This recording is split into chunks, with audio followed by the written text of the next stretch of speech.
Why does the US, with just 27% of NATO's population, pay for nearly 64% of NATO's defense spending? That's around $900 billion a year from US taxpayers alone.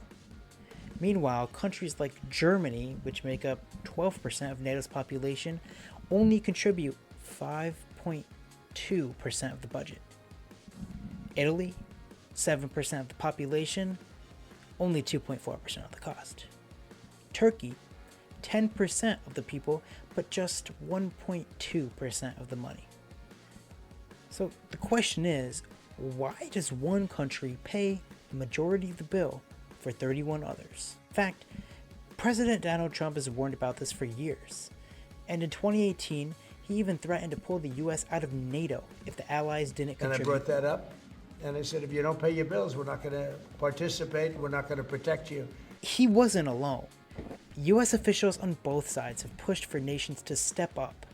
The current NATO guideline is to spend 2% of your GDP on defense.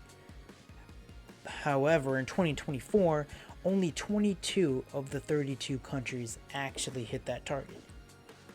Now, to be fair, yes, the US does spend more, but it also brings more. The US military accounts for 39% of the entire world's defense spending and operates hundreds of overseas bases. It fields unmatched air power, nuclear deterrence, intelligent networks, and rapid deployment capabilities. So yes, US protections are worth more, but 64%, that's not leadership, that's imbalance. So why are US taxpayers burdened to protect tiny places like Luxembourg, but can't be promised 100% security back at home? The simple answer is, enough is enough. The US has to give an ultimatum.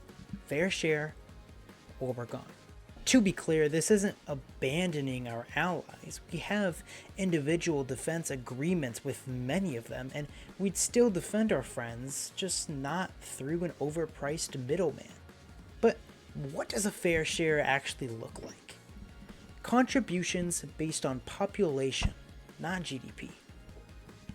If you're protecting 10% of the alliance's people, you pay 10%. No freeloaders, no overpayers. Now, under that model, the US would still lead, but it wouldn't be stuck with 2/3 of the bill. That's not isolationism, that's common sense. So we have to ask, should American taxpayers continue to keep covering the tab, or should NATO finally balance the burden? Let me know your thoughts.